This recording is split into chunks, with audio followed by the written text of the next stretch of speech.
아가 노래들의 노래 8번째. 내 친구야. 아가 4장 1절.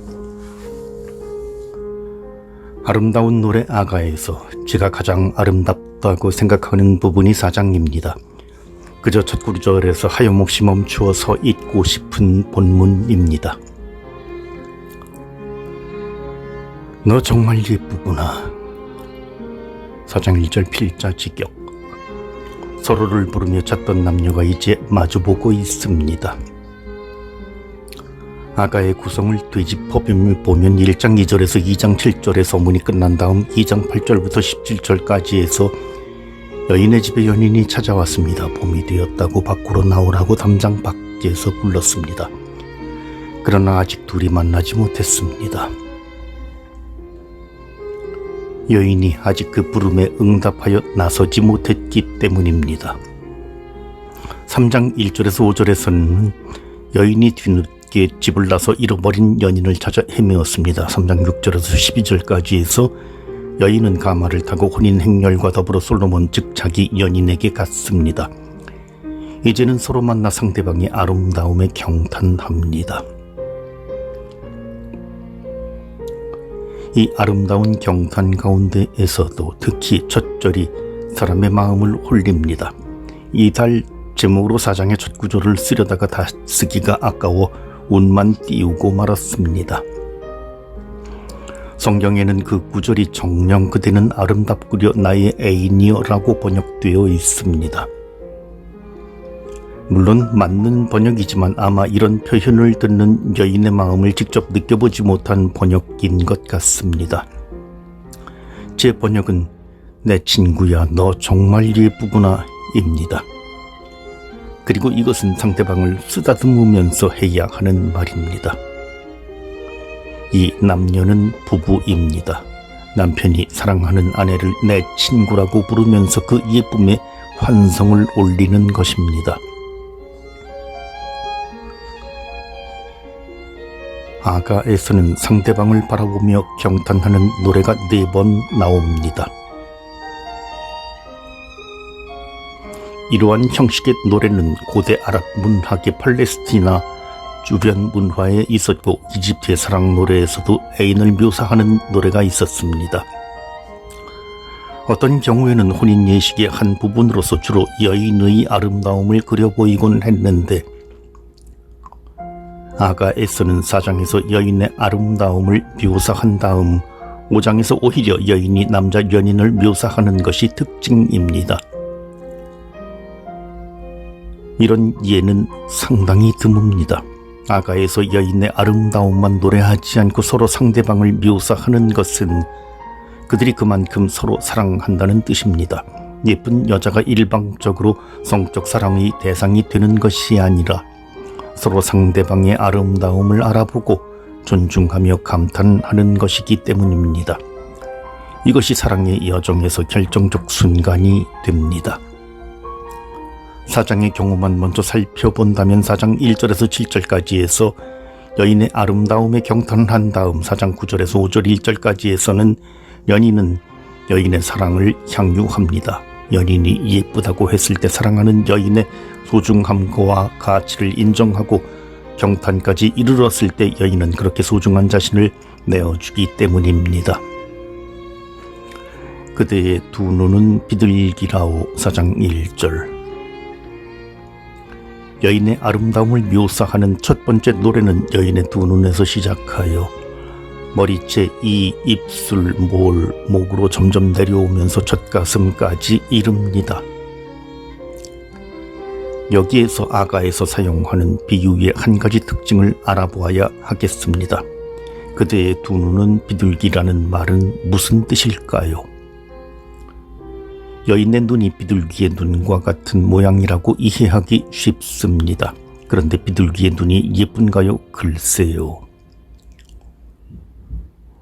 이 비유는 다른 의미를 갖습니다. 비둘기 또는 비둘기의 눈이 아니라 그의 역할이 중요합니다. 비둘기는 사랑의 여신의 메신저입니다. 그래서 그대의 두 눈은 비둘기라는 말은 여인이 나에게 눈길을 던질 때에 그 눈길이 강렬한 사랑을 드러내 보인다는 뜻입니다. 머리채가 염소떼 같다는 표현도 마찬가지입니다. 흑염소같이 새까만 머리채, 물론 그런 의미도 있습니다. 그러나 까만 머리를 곱게 빗었다거나 쪽을 찐 것과 거리가 멉니다. 폭포수같이 쏟아지는 머리채를 생각해야 합니다. 염소떼는 또 무엇을 뜻할까요?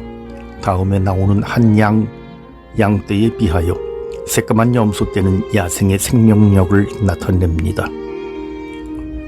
길 앞비탈을 내리닫는 염소떼는 주체할 수 없는 힘, 관능적이고 야성적인 매력을 지칭합니다.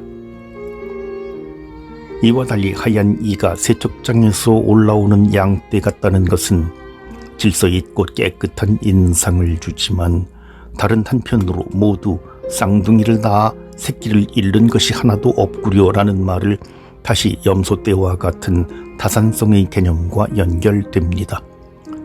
염소떼와 양떼는 자식을 많이 낳고 번성하여 땅을 가득 채우고 지배하여라 는 하느님의 첫 강복을 상기시킵니다.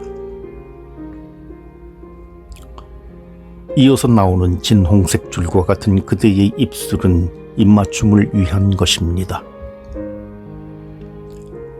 볼이 석류 조각 같다는 말은 사실 조각이라고 번역된 단어부터 뜻이 분명하지 않아 무엇을 말하는 것인지 여러 갈래로 의견이 나뉘지만 어떤 경우이든 석류가 갖는 상징적 의미는 여러 가지입니다. 우리나라에서 홀리에 패백할 때 밤과 대추를 신랑 신부에게 던지며 후손을 기원하듯이 팔레스티나의 농민들은 같은 의미로 신혼부부를 위해 석류를 으깬다고 합니다.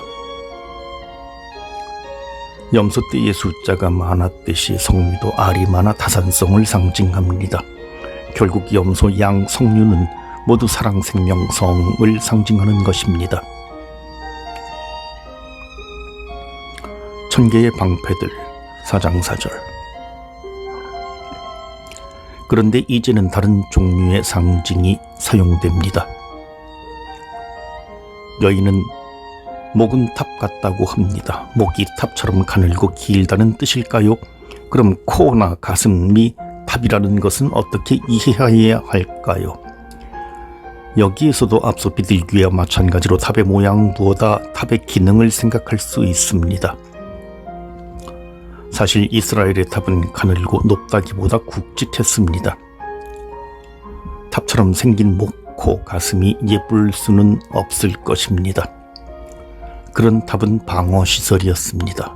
탑 같은 목이 천개의 방패, 용사들의 원방패가 달려있다는 구절에서도 알아볼 수 있지요. 여인이 아무리 아름다워도 더 구체적으로 말해 성적 매력이 넘쳐나도 여인은 자신을 방어할 줄 압니다. 자신의 아름다움을 쉽게 내주지 않는 것입니다.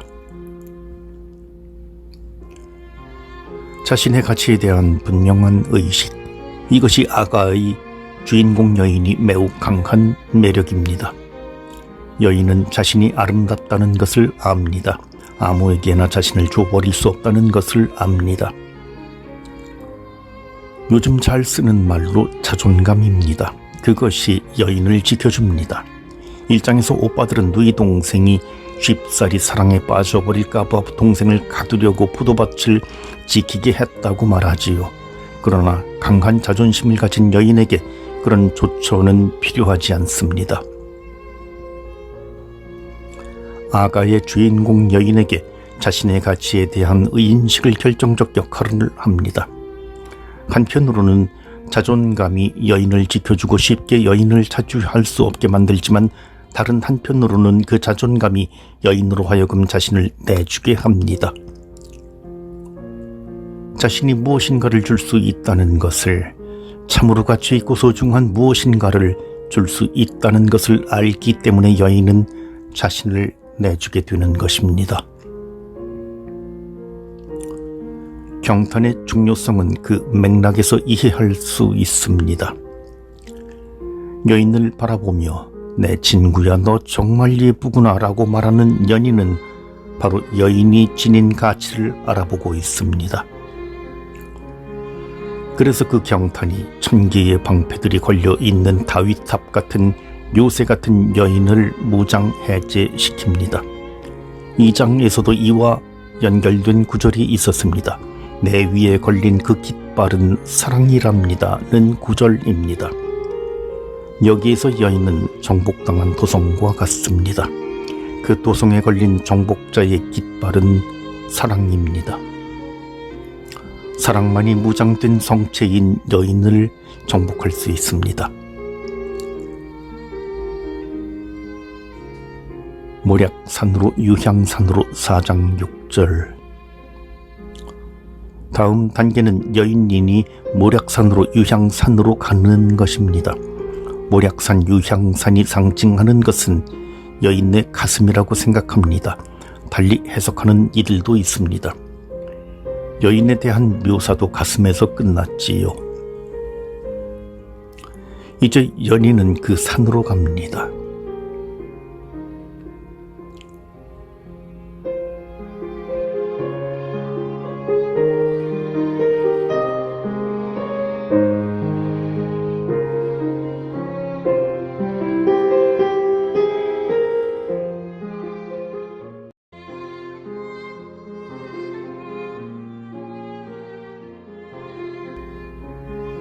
아가 노래들의 노래 9번째.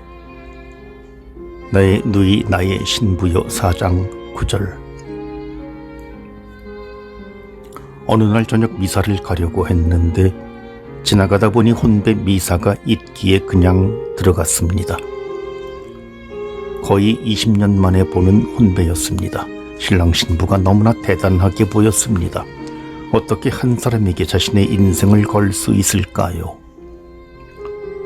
앞날이 어떻게 될지 모르는데 어떻게 평생을 약속하고 모든 것을 줄 수 있을까요? 지금 얼마나 큰 결단을 하고 있는 것인지 저 부부가 모르는 것일까요? 아니면 제가 모르는 것일까요? 퇴장하는 신혼부부를 보면서 정말 장하다는 마음으로 열렬한 박수를 보냈습니다. 아가의 주인공들도 오늘 그런 용기를 보여줍니다. 친구들이 부부가 되는 것입니다. 아가에서 신부라는 단어는 오늘 읽을 4장 8절에서 5장 1절까지 단락에서만 사용됩니다. 이 단락에서는 주로 신부, 누이 그리고 이어서 나올 정원이라는 단어를 통하여 그 여인을 표현합니다. 나의 신부여 4장 8절. 8절과 11절에서는 신부라는 호칭이 사용되고 9장 10절 12절과 5장 1절에서는 나의 누이 나의 신부라는 표현이 나옵니다. 물론 연인이 사랑하는 말입니다. 신랑이 하는 말입니다. 본래 히브리어 단어 칼라라는 문맥이 따라 신부를 뜻할 수도 있고 며느리를 뜻할 수도 있는데 혼인으로 맺어진 관계를 가리킵니다. 그래서 지금까지 여인을 지칭해온 나의 애인이라는 표현이 둘의 우정을 나타낸다면 지난달에 이 구절을 내 친구야로 번역했던 것을 기억하시면 좋겠습니다. 신부라는 말은 이미 그 남녀의 관계가 철저히 배타적인 것임을 드러냅니다. 나의 연인은 나의 것, 나는 그의 것이라는 말로 표현되었던 상호소속의 관계는 실상 부부에게서 가장 완전하게 실현됩니다. 이제는 온전히 그의 것이지 다른 사람의 것은 될 수 없는 것, 그것이 신부입니다. 아가의 신부는 여러 가지로 해석되지요. 기본 의미는 물론 부부관계에서의 신부입니다. 그런데 유다교의 전통 해석에서 아가의 신랑과 신부는 하느님과 이스라엘을 나타내는 것으로 이해한다고 했습니다. 그 배경은 예언자들이 이스라엘을 신랑이신 하느님의 신부라는 표상으로 나타냈던 것에 있습니다. 예를 들어 하느님의 명으로 불충실한 아내를 끝까지 다시 데려오며 일방적으로 사랑을 쏟아주어야 했던 호세아는 그 아내와 자신의 관계를 통하여 이스라엘과 하느님의 관계를 보여주었습니다.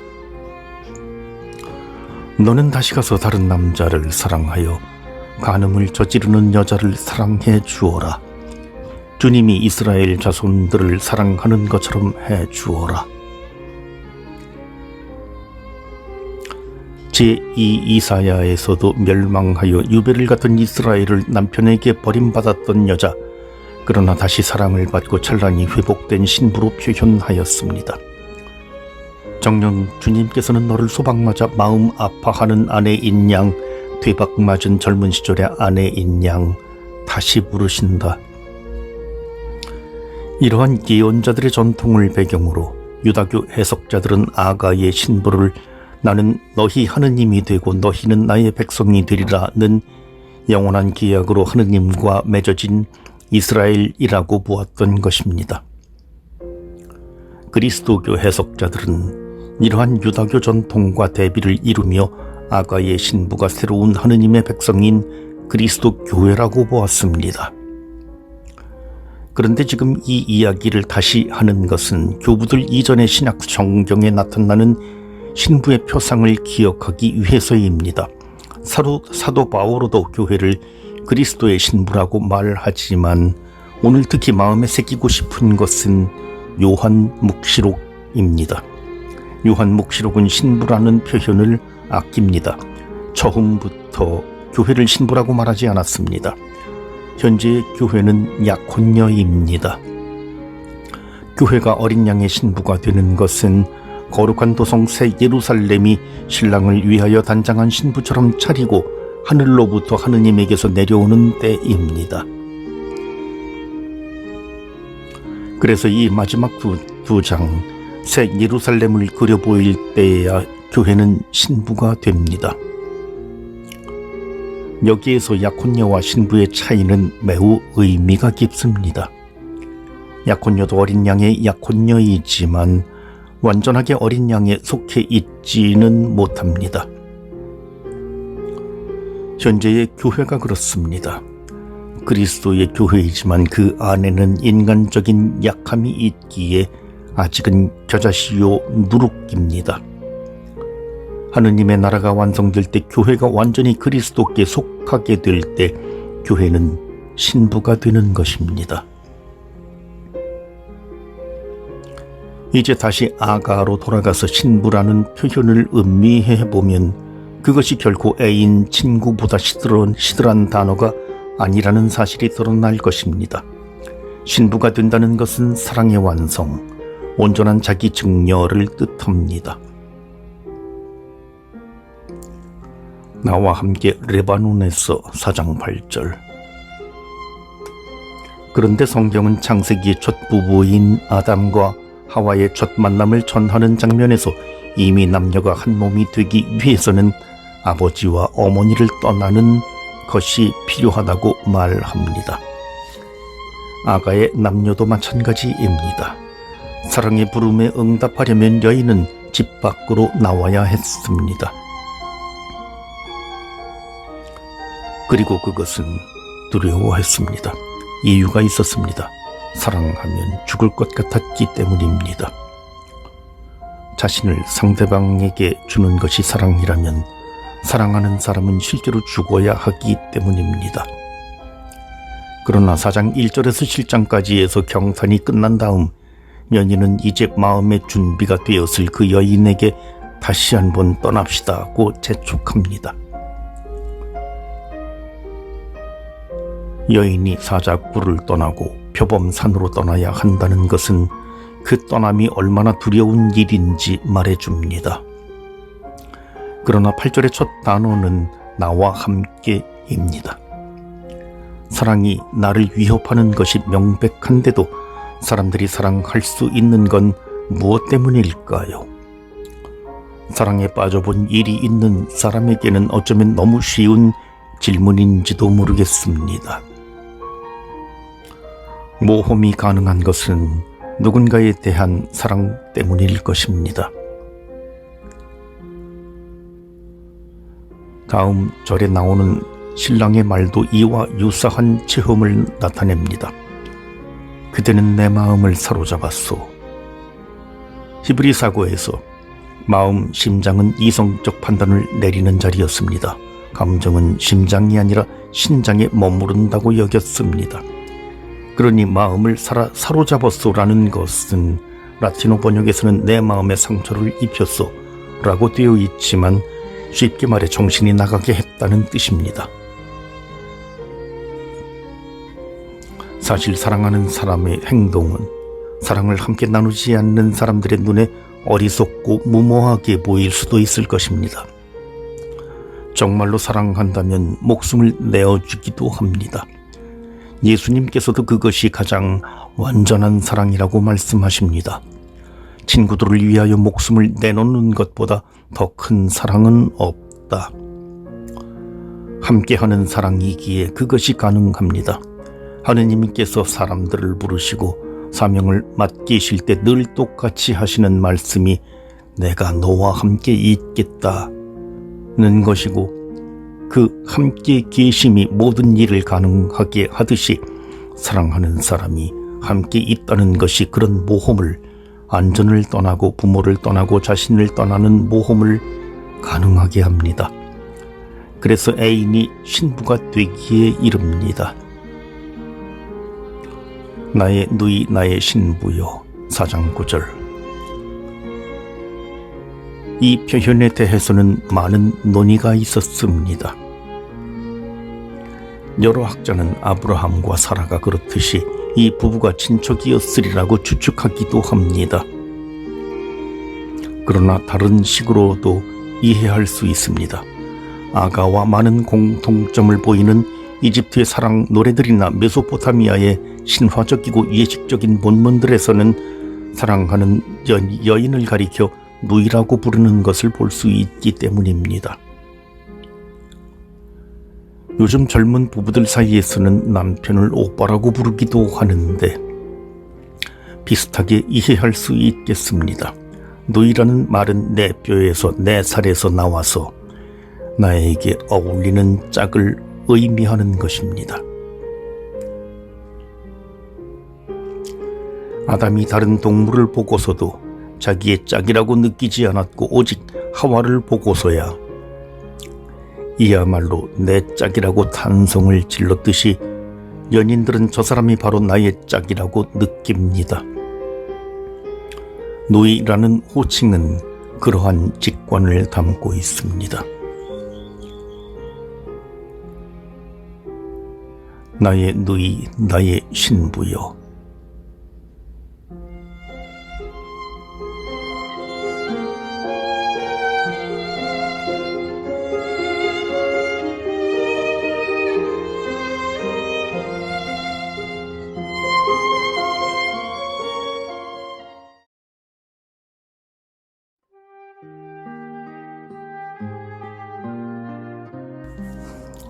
아가 노래들의 노래. 10번째 그대는 닫혀진 정원. 4장 12절. 지난달에는 아가 4장에서 사용하는 나의 누이 나의 신부라는 두 표현에 대해 알아보았습니다. 아가에서는 이 단락에서만 여인을 신부라고 지칭하고 이를 통해 주인공 남녀가 부부임을 알 수 있다고 했지요. 신부는 전적으로 자기 증여를 나타내는 명칭이고 누이는 사랑하는 이들의 동질성을 나타내는 표현이었습니다. 그 누이 신부의 아름다움에 관한 노래 다음에 이어서 나오는 4장 12절부터 5장 1절 노래의 핵심은 정원이라는 비유입니다. 이 비유는 여성을 상징합니다. 생명이 싹 트는 자리인 땅을 어머니라고 하는 것과 비슷한 비유로 성적 의미를 포함합니다. 3년 전 처음으로 나의 화분을 갖게 되었을 때 저는 아가에서 말하는 나의 정원의 의미를 알 것 같았습니다. 매일 출근하자마자 들여다보던 그 화분은 저의 소중한 분신이었습니다. 새 잎이 나면 제 안에서도 생명이 자라나는 것 같았고 잎이 시들면 제가 병든 것 같았습니다. 아가 4장의 정원도 마찬가지입니다. 여인의 정원은 여인이 소유하는 어떤 대상이 아니라 생명을 담고 있는 그 여인 자신입니다. 내 정원 그의 정원 4장 16절 참조. 그런데 이 노래에서 여인을 나타내는 정원이라는 단어가 사용된 문맥만을 살펴보면 중요한 사실을 알 수 있습니다. 12절에서 15절에서는 신랑이 신부에게 정원이라고 말합니다. 예를 들어서 그대는 닫혀진 정원이라는 표현처럼 누구의 정원이라고는 아직 말하지 않습니다. 16절에서 그 정원을 일컬어 내 정원이라고 말하는 것은 신부입니다.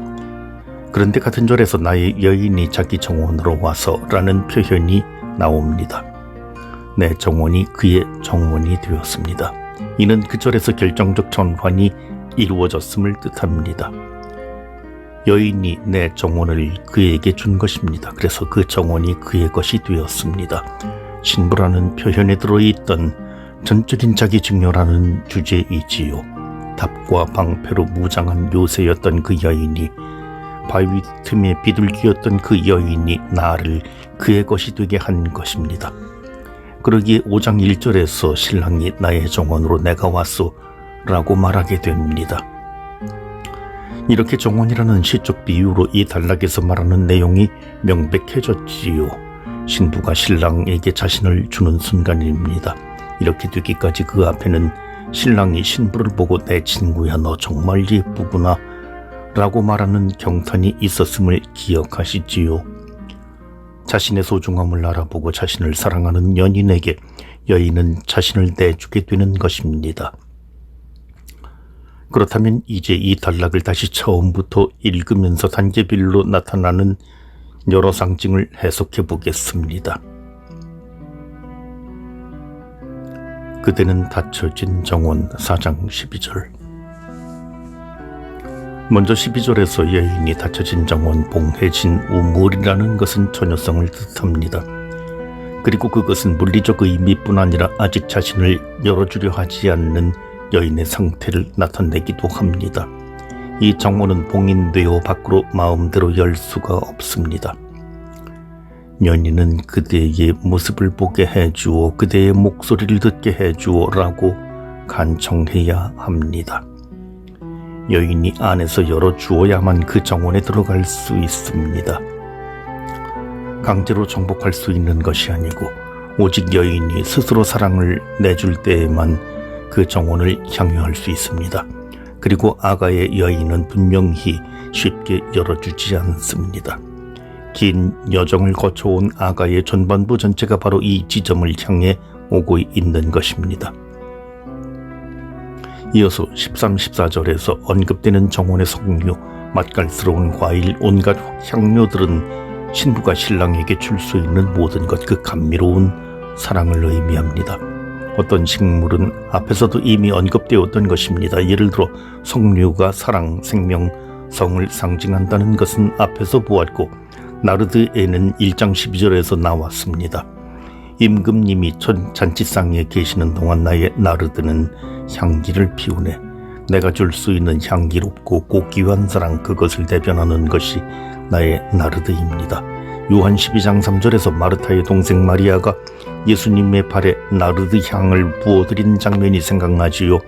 요한 복음서 저자는 분명 아가를 생각하면서 그 단락을 썼을 것입니다.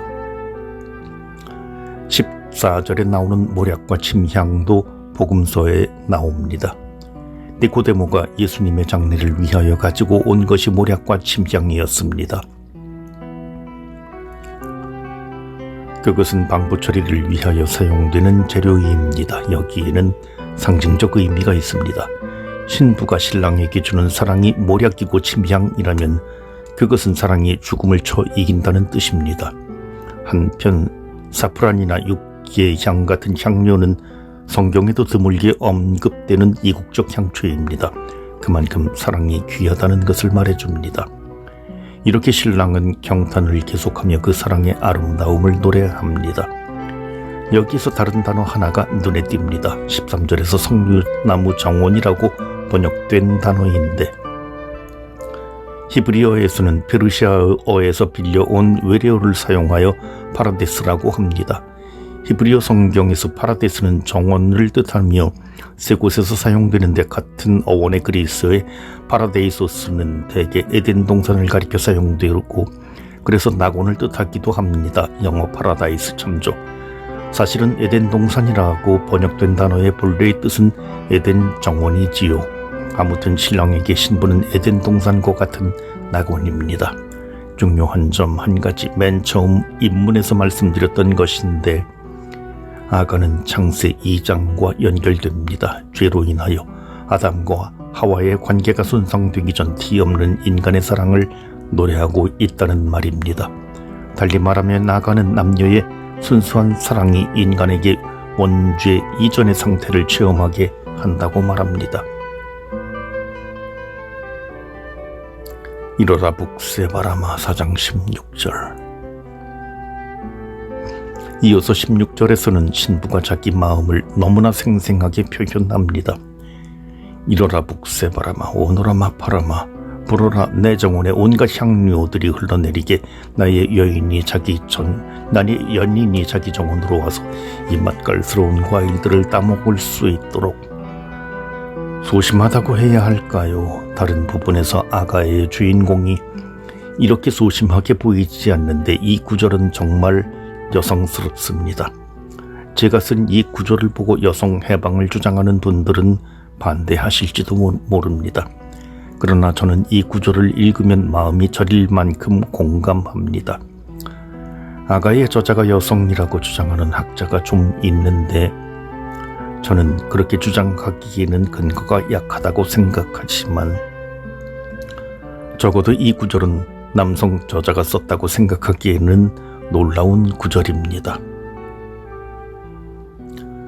온갖 감미로움을 자기 안에 지닌 이 여인은 연인에게 직접 말하는 것이 아니라 자기 바람이 자신의 사랑을 연인에게 전해주기를 기원합니다. 정호는 일어나 움직이지 않습니다. 있는 자리에서 향기를 바람에 실어 보냅니다. 자신의 사랑을 스스로 표출하는 것이 아니라 바람이 불어 나의 향기가 풍겨나게 하기를 기원합니다. 그리고 연인은 자기 정원으로 옵니다. 나의 정원으로 내가 왔소. 5장 1절.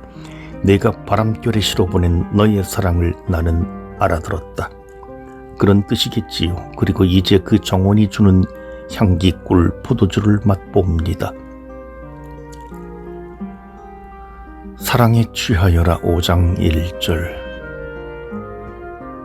이것이 아가 전반부의 마지막 말입니다. 사랑의 모험을 감행한 남녀에게 아가는 박수를 보냅니다. 그리고 이미 여러 차례 말했던 바와 같이 그 사랑을 긍정하는 것은 사랑을 창조하시고 보시니 참 좋았다고 하신 구약 성경의 인간관과 일치합니다. 정원에 있는 석류와 과일들이 신부가 신랑에게 줄 수 있는 사랑이고, 그 사랑의 즐거움이었다면 먹으라는 말은 그 사랑을 누리라는 뜻입니다. 정원에 온 신랑이 포도주와 젖을 마신다면 마셔라 역시 한껏 그 사랑을 향유하라는 뜻입니다. 서로에게 자신을 완전히 주는 사랑을 통해 하느님께서 창조하신 인간의 아름다운 모습을 되찾으라는 말입니다. 취할까봐 두려워하지 말고, 이렇게 아가는 죄에 물들기 전 낙원에서 살던 인간의 모습을 통하여 다시 완성될 낙원의 모습을 그려 보입니다.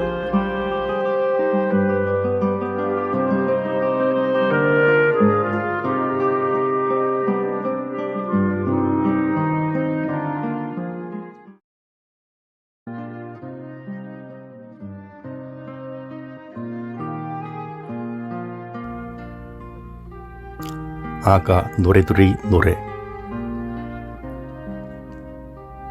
11번째 들어보셔요.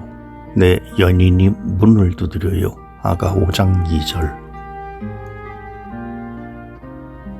아가 5장 1절에서 이미 연인이 신부에게 와서 사랑에 취했는데 5장 2절에서 우리의 주인공은 혼자 있습니다. 이제야 연인이 멀리서 찾는 소리가 들립니다. 왜 그럴까요? 아가는 소설이 아닙니다. 드라마도 아닙니다. 그래서 줄거리가 없습니다. 아가는 아름다운 노래, 감정을 노래하는 시이기 때문입니다. 그래서 아가에서는 같은 주제가 반복됩니다. 소문이 끝난 다음에 시작되었던 사랑의 여정은 5장 2절에서 다시 새롭게 시작됩니다. 제1부에서와 마찬가지로 여기에서도 남녀는 서로를 찾고 갈망하고 서로를 바라보며 경탄하는 과정을 거쳐 사랑의 완성에 이릅니다. 그리고 아가의 마지막은 처음으로 돌아가며 사랑의 일치를 다시 풀어놓으며 끝납니다. 그렇게 해서 사랑을 끝없이 다시 시작됩니다. 내게 문을 열어주오 5장 2절. 몇 달 전에 만난 어떤 분이, 그분도 수녀님이셨는데 제가 쓰고 있는 아가 해설에 대해 물으셨습니다. 연애도 안 해봤는데 어떻게 아가에 대해 쓸 수가 있느냐는 물음이었습니다. 대부분의 아가 주석서를 남성이 썼다고 생각하면 그 책의 저자들보다 제가 아가의 주인공을 좀 더 이해할 수 있지 않을까 말합니다. 아니, 사실 그 과정을 반대로 이루어졌습니다. 저는 아가를 읽으면서 여성성이 무엇인지 깨달았습니다.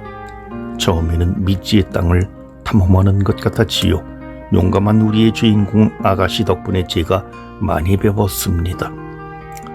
제 안을 들여다보게 하는 체험이었습니다. 오늘의 주제도 상당히 여성적입니다. 사랑의 부름에 단번에도 응답하지 못하고 한 번은 놓치고 마는 것이지요. 사랑이 처음 다가올 때 한편으로 당장 달려가고 싶으나 실제로 달려가는 상상만 무수히 하고 마는 그런 젊은 여인의 마음을 알지 않고서는 이해하기 어려운 본문입니다. 나는 잠들었지만 내 마음은 깨어 있었지요. 5장 2절. 밤입니다. 여인은 홀로 잠자리에 들었습니다. 사실 이 구절은 밤에 여인의 문 밖에서 부르는 노래라는 문학 양식을 도입하기 위한 배경 설정입니다. 구전적 구의 장면으로 시작하는 것이지요. 연인의 문 밖에서 부르는 노래는 이집트, 그리스, 로마의 시 문학에서도 찾아볼 수 있는데 그 기본 형태를 보면 여인이 끝까지 문을 열어주지 않습니다. 그저 애틋한 동경을 표현하는 노래입니다. 그런데 이 여인이 사랑을 구하기가 그리 어려울 것 같지 않습니다. 실제로 5절에서 여인은 문을 열 것입니다. 정해진 문학 유형의 틀을 벗어나는 것입니다. 처음부터 마음이 깨어 있었다고 하니까요. 잠을 자면서도 연인이 밖에서 불러주기를 기다리고 있는 것입니다. 그 다음 구절에도 이와 유사한 암시가 있습니다. 들어보셔요. 내 연인이 문을 두드려요 라고 번역된 이 구절의 원문은 문을 두드리는 내 연인의 소리 또는 목소리입니다. 문만 두드렸는데 어떻게 연인의 소리인 줄 알까요? 아마 기다리고 있었기 때문일 것입니다. 미리 약속한 것은 아닙니다. 연인은 그저 밖에서 오지만 여인의 마음에는 이미 사랑이 싹트고 있습니다. 바로 그 순간 연인이 밖에서 여인을 부릅니다. 내게 문을 열어주오. 5장 2절. 그러나 밤길을 달려온 연인에게 문이 바로 열리지는 않습니다. 별걸 다 가지고 토론한다고 하겠지만 3절에서 여인이 문을 열어주지 않기 위해 말하는 구실에 대해 학자들은 이런저런 논의를 합니다. 옷을 벗고 잠자리에 들었기 때문에 이미 발을 씻었기 때문에 문을 열 수 없다고 하는 것은 핑계라고 봅니다. 옷 하나 걸치고 일어나는 것은 그다지 어려운 일이 아니라는 것이지요. 그런데 왜 이런 구실을 대었을까요? 어떤 이는 너무 쉽게 사랑을 허락하지 않기 위해서라고 보고, 어떤 이는 여인이 기다리다 지쳐 잠자리에 들었는데 연인이 늦게 찾아왔기 때문이라고 합니다. 제 생각에 여인은 문을 열고 싶었을 것입니다. 2절에서 본 바와 같이 이미 사랑을 기다리고 있었기 때문입니다. 그러나 아직 용기가 부족한 것이겠지요. 망설임이겠지요. 여기서 2절과 2장 8절에서 14절의 노래가 병행하는 것을 볼 수 있습니다. 2장 8절에서도 5장 2절에서와 같이 내 여인의 소리라는 표현이 사용되었고 연인은 산에서 달려와 창틈에서 불렀습니다. 나의 애인이여 일어나오. 2장 10절. 그러나 여인은 바위 틈에 있는 나의 비둘기였고 아름다운 그 모습을 보여달라고 간절히 불러일으켜야 했습니다. 5장 3절에서 여인이 문을 열어주지 않으려고 하는 것은 2장의 비둘기가 바위 틈에 숨는 것과 같은 이유 때문입니다. 사랑의 부름을 느끼고 있지만 아직 그 사랑에 응답하지 못하는 것입니다. 나의 연인에게 문을 열어주게 주었네. 5장 6절. 조급해진 여인은 문틈으로 손을 내밀고 여인의 가슴은 두근거립니다. 내 가슴이 그 예 때문에 두근거렸네. 여기서 가슴이라고 번역된 단어 메임은 내장을 뜻합니다. 두근거렸네 라고 번역된 하마흐는 바다에 풍랑이 이는 것, 반란이나 봉기가 일어나는 것, 감동적 동요를 표현합니다. 그러니 심장이 뛴 정도가 아니라 속이 다 뒤흔들린 것입니다. 밖에서 부르는 소리만 들었을 때에는 즉시 응답하지 않았지만 문틈으로 내민 연인의 손을 보자 달라집니다. 여인 편에서는 이때가 일어나서 문 앞으로 나가게 되는 순간입니다. 이제 일어나 문을 열어줍니다. 그러나 나의 연인은 몸을 돌려가 버렸네. 5장 6절. 왜 떠나갔을까요? 아무리 본문을 분석해도 나오지 않습니다. 성서 주석에서는 본문이 말하지 않는 것을 말하게 하지 마라고 합니다. 우스운 말 같지만 중요한 원칙입니다. 본문의 화자가 누구인지 보십시오. 5장 2절에서 8절의 노래는 온전히 여인의 시각을 중심으로 이루어져 있습니다. 여기서 연인이 떠나간 이유를 찾아낼 수는 없습니다. 여인은 그저 떠나감을 당하기 때문입니다. 여인은 때를 놓쳤습니다. 마음이 이끄는 대로 따라가지 않았기에 사랑은 떠나가고 말았습니다. 그렇다고 끝난 것은 아닙니다. 이 어긋남은 오히려 여인의 갈망을 키워줍니다. 이제는 여인 편에서 찾아 나섭니다. 이 부분 역시 아가 전반부에서 병행되는 단락인 3장 1절에서 5절까지에서 찾아볼 수 있습니다. 내가 사랑 때문에 앓고 있다고 5장 8절. 여인은 이제 자신의 사랑을 확인했습니다. 그래서 밤중에 길거리로 나섭니다. 3장과 마찬가지로 야경꾼들을 만납니다. 이번에는 야경꾼들의 반응이 더 부정적입니다. 성읍을 돌아다니는 야경꾼들이 나를 보자 나를 때리고 상처내었으며 성벽의 파수꾼들은 내 겉옷을 빼앗았네. 확실히 알 수 없지만 보통 야경꾼들이 겉옷을 빼앗는 것은 여인을 장녀로 여겼기 때문이라고 설명합니다. 밤중에 연인을 찾아 길거리를 돌아다니는 행동은 이미 사랑 때문에 자신을 위험에 내맡기는 일이 되었습니다. 야경꾼들의 행위는 그 위험을 현실에서 보여준 것뿐입니다. 야경꾼들에게 수모를 당하는 것은 야경꾼들의 탓이 아닙니다. 그것은 모든 사랑에 수반되는 대가입니다. 여인은 사랑 때문에 앓고 있습니다.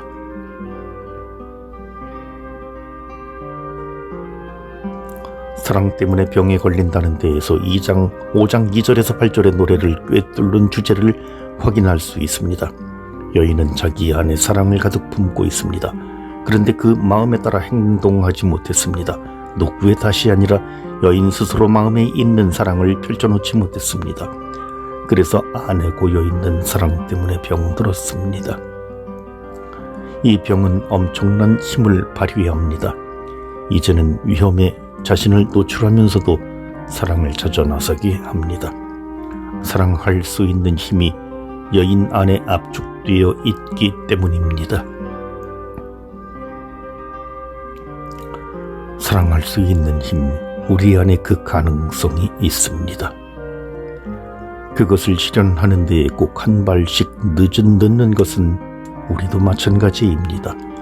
그러나 이 한 발 늦음과 그 후에 따라오는 애달픔은 우리 안에 있는 사랑의 가능성을 그냥 묻어버릴 수 없다고 확인해 줍니다.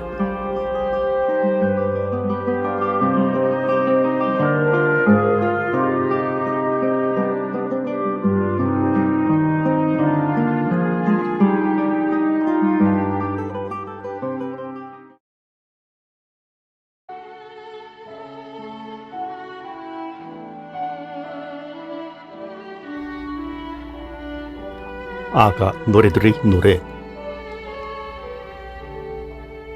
12번째 그이의 모든 것이 멋지답니다. 아가 5장 16절. 망설이다가 사랑의 때를 놓치고 연인은 문 밖에서 사라졌습니다.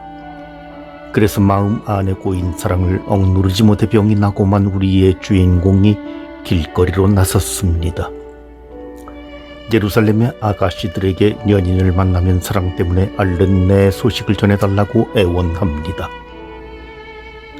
예루살렘의 아가씨들은 그 연인이 얼마나 대단하기에 그토록 간절히 연인을 찾느냐고 묻습니다. 그대 연인이 다른 연인보다 나은 게 무엇인가? 5장 9절. 이 질문에 대한 응답으로 주인공은 자기 연인을 묘사할 것입니다. 그러나 그 묘사는 연인의 외모를 중립적으로 전달하는, 말하자면 경찰에게 진술하는 인사착의 같은 것이 아닙니다. 아마도 이 대답은 예루살렘의 아가씨들이 연인을 알아보는데 거의 도움이 되지 않았을 것 같습니다. 만인 중에 뛰어난 사람 5장 10절.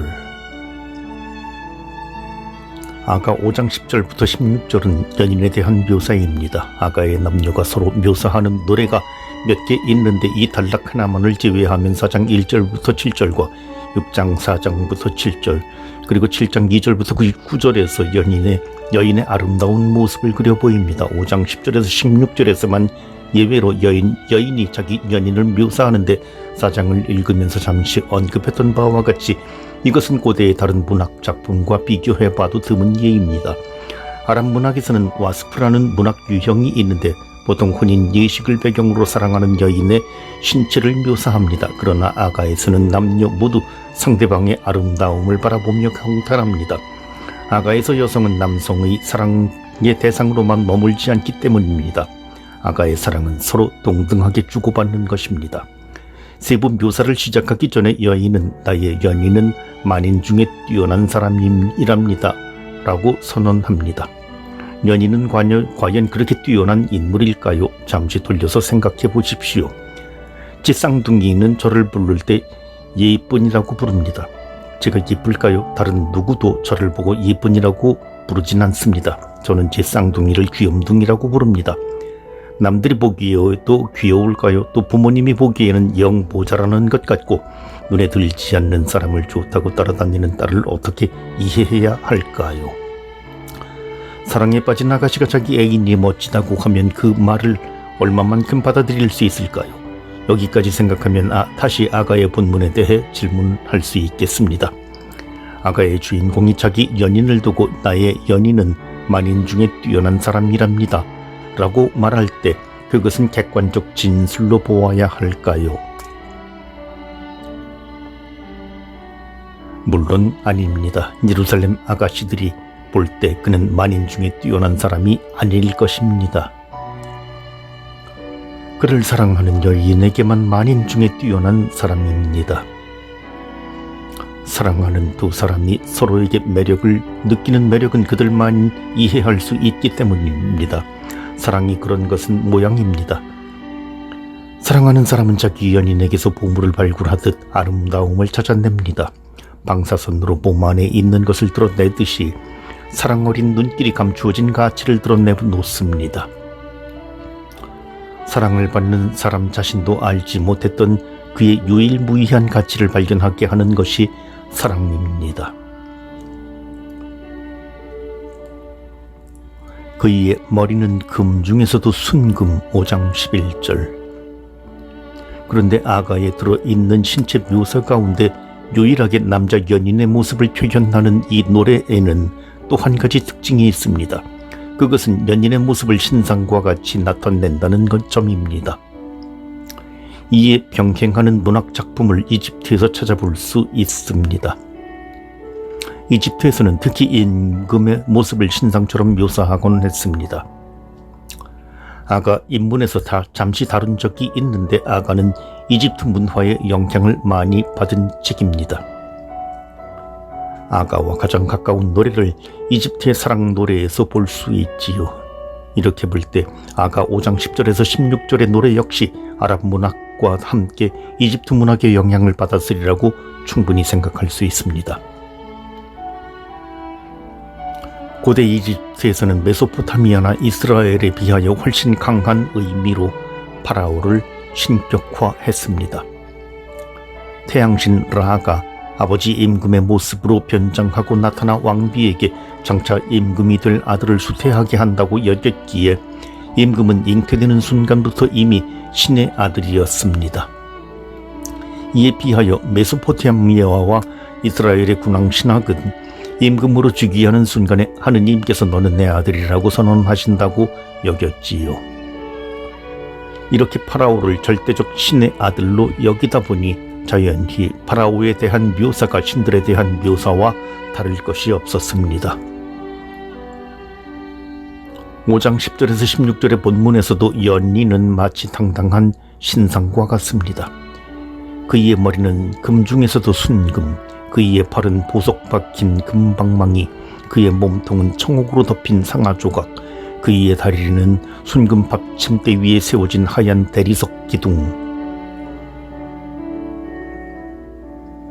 실제로 신들을 보았더니 몸이 금으로 되어 있어 그 다음에 금으로 신상을 만든 것이 아니라 금으로 신상을 만들다 보니 신들의 몸이 금으로 되어 있다고 생각하게 되었을 것입니다. 어쨌든 이집트에서는 금이 신들의 살이라고 일컬어졌다 합니다. 그런데 아가에서는 연인의 몸이 금으로 되어 있다고 말을 합니다. 머리는 금 중에서도 순금입니다. 팔이 보석 박힌 금방망이라는 구절은 사실 정확히 번역하기 어려운 구절이지만 아마도 그 살이 금으로 되어 있고 거기에 반지 보석이 끼워져 있다는 뜻이라고 봅니다. 다리가 기둥이라면 그 다리의 받침대는 발입니다. 그러니 연인의 발도 금이겠지요. 하느님의 모습으로 창세기 1장 27절. 앞에서 연인을 만인 중에 뛰어난 사람이라고 했습니다. 비교 대상은 다른 사람들이었습니다. 그런데 이제 연인은 거의 신과 같은 존재가 됩니다. 우상 숭배일까요? 사랑이 우상이 되는 것일까요? 그렇지 않습니다. 아가에서 아직까지 하느님에 대해 이야기하고 있지 않기 때문에 저도 하느님 이야기를 하지 않겠습니다. 한 분이신 하느님과 결국 하느님이 될 수 없는 연인 또는 사랑의 관계는 아가 끝부분에 가서야 밝혀질 것입니다. 지금 시점에서 말할 수 있는 것은 인간이 하느님의 모상이라는 점입니다. 창세기 1장 27절에서는 하느님께서 당신의 모습으로 사람을 창조하셨다고 말합니다. 모습이라는 히브리어가 본래 뜻하는 것이 형상입니다. 그러니 하느님의 모습은 바로 신상이지요. 아가는 정말 놀라운 책입니다. 인간이 하느님의 모상이라는 것은 구약 성경 인간학의 기본입니다. 그러나 창세기 3장부터 이미 하느님의 모상은 손상된 것으로 나타납니다. 아가는 인간에게서 손상되기 전의 모습을 봅니다. 인간이 그대로 하느님의 상임을 알아봅니다. 아가에 따르면 그것이 어떻게 가능할까요? 우리는 이 글의 앞부분에서 그것을 이해했습니다. 사랑이 그것을 가능하게 했던 것입니다. 사랑하는 사람은 상대방 안에 감추어져 있는 보물을 발굴해낸다고 했습니다. 그 절정이 바로 하느님의 모상을 온전히 찾아내는 것입니다. 아가는 남녀의 사랑을 통해 이것이 이루어진다고 말합니다. 창세기와 일치하는 생각입니다. 창세기 1장 27절에서 하느님께서는 이렇게 당신의 모습으로 사람을 창조하셨다. 하느님의 모습으로 사람을 창조하시되 남자와 여자로 그들을 창조하셨다고 말하기 때문입니다. 인간이 하느님의 모상이라는 것을 철학과 신학에서 여러 가지로 설명하지요. 인간이 인식 능력을 가지고 있고 자유의지를 가지고 있어서, 그런데 창세기 1장 27절에서는 하느님의 모습으로에 이어 남자와 여자로 라고 말합니다. 아가는 바로 이 구절에 근거하여 사랑하는 여인이 자기 연인의 모습 안에서 하느님의 모상을 발굴하는 과정을 보여주고 있습니다. 사랑에 눈이 멀게 되었을 때에 오히려 인간의 본 모습을 하느님께서 그를 처음 만드셨을 때에 바라셨던 그 모습을 볼 수 있는 것입니다. 사랑을 받는다는 것은 누군가 그의 눈길로 내 안에 들어있는 하느님의 모상을 드러내준다는 뜻입니다.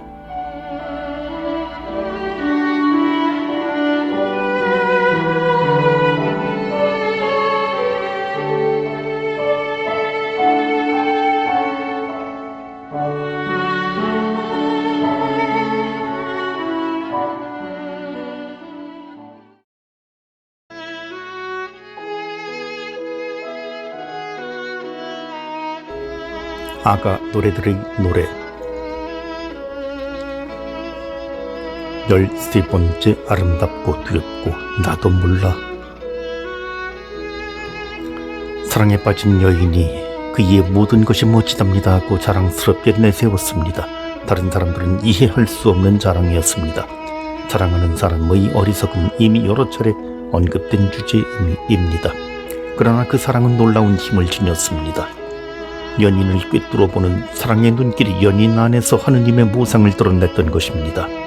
창조 때에 하느님께서 보시니 모든 것이 좋았다 고 하셨듯이 사랑하는 이의 눈길은 연인에게서 아름다움을 찾아냅니다. 그러면 사랑에 빠진 이는 남들이 이해할 수 없는 그 사랑을 어떻게 체험할까요? 아가의 전본부에서는 주로 젊은 아가씨의 관점에서 사랑의 부름에 응답하여 마침내 집을 나서게 되기까지의 체험을 이야기했습니다. 이제 아가 4장 6절부터 9절 11장 12절은 그 아름다운 아가씨를 바라보며 사랑을 느끼는 연인의 속마음을 들려줍니다. 나의 애인이여, 그대는 타르차처럼 아름답고 6장 4절 6장 4절의 첫머리에 나오는 나의 애인이여 그대는 아름답고에 대해서 내 친구야 너 정말 예쁘구나 라고 한 번역을 기억해 주시기 바랍니다. 4장 1절 아가에서는 차점, 만남, 경탄, 결합으로 이어지는 사랑의 여정이 2번 반복된다고 했지요. 5장 2절 이후의 줄거리가 다시 시작되었으니 너 정말 예쁘구나 라는 경탄도 되풀이되는 것입니다. 그런데 6장의 경탄에서 새로운 점은 여인의 아름다움을 타르차와 예루살렘에 비긴다는 것입니다. 타르차는 북왕국 이스라엘의 수도였습니다. 나중에는 수도를 사마리아로 옮겨가게 되지요. 한편 예루살렘은 남왕국 유다의 수도였습니다. 그러니 티르차와 예루살렘을 함께 언급하면 그 둘은 남북왕국 전체에서 가장 눈에 띄는 도시를 뜻하게 됩니다. 고대에는 도시를 여인에 비유하곤 했습니다. 그래서 아가에서는 예루살렘의 멸망을 여왕의 과부로 전락했다고 비기기도 하지요. 애가는 예루살렘을 한 여인처럼 나타내면서 예루살렘의 멸망과 그 여인의 죽음을 애도하는 책입니다. 아가에서는 역으로 여인을 도성에 비유했습니다. 2장 4절에서 여인은 사랑에 정복된 도시이고 4장 4절에서는 탑과 방패로 무장한 성벽과 같습니다. 여인편에서 이 도성의 비유는 자존감을, 자신의 가치에 대한 인식을 보여주는 것입니다.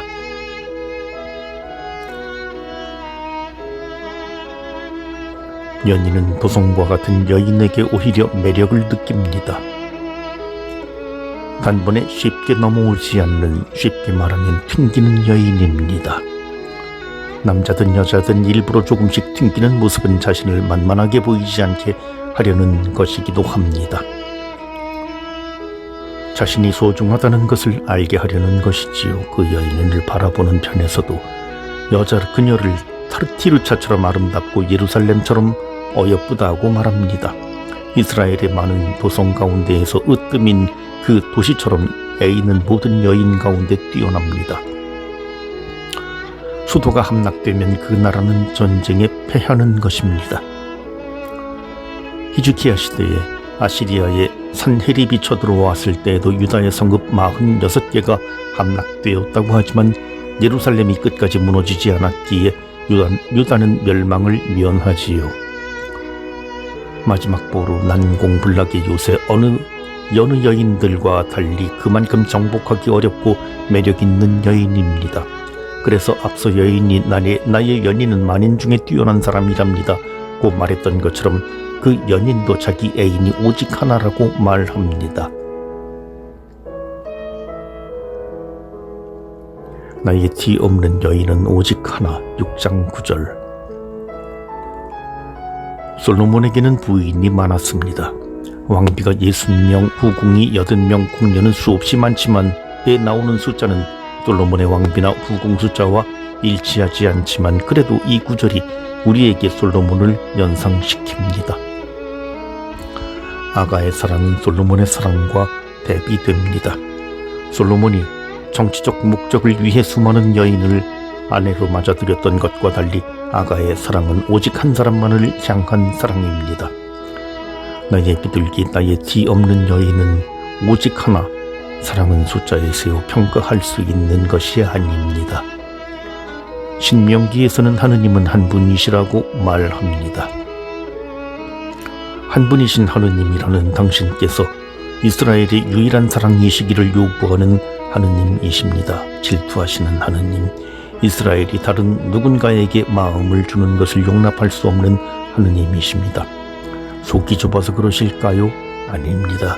당신께서 이스라엘을 유일한 사랑으로 사랑하시기 때문입니다.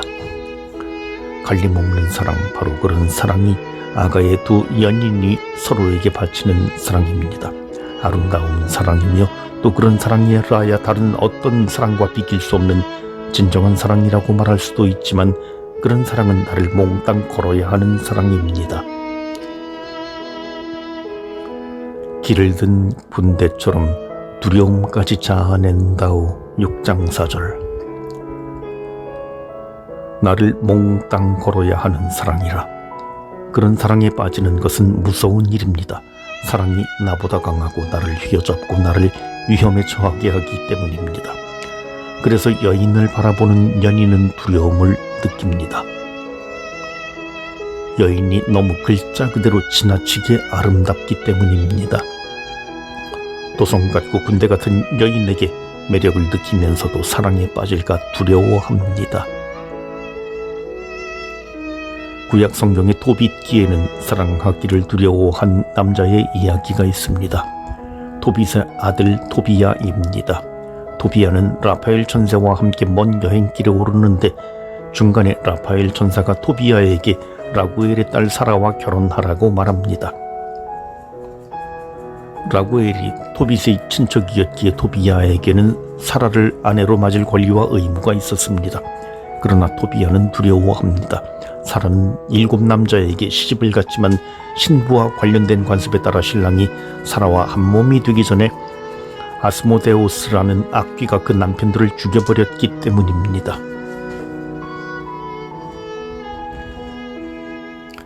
이 이야기의 배경에는 고대 전설이 있습니다.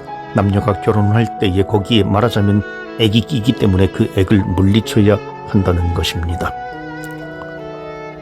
이 전설은 악귀나 액으로 사랑의 두려움을 표현합니다. 사랑하려는 순간에 느끼는 악귀가 출현할 것 같은 두려움, 사랑이 나를 잡아먹을 것 같은 두려움. 그러나 토비야는 라파엘이 가르쳐준 대로 기도의 힘으로 그리고 라파엘이 처방해준 방법으로 악귀를 몰아내고 사라와 결혼합니다. 사랑의 힘이 두려움을 이기는 순간입니다.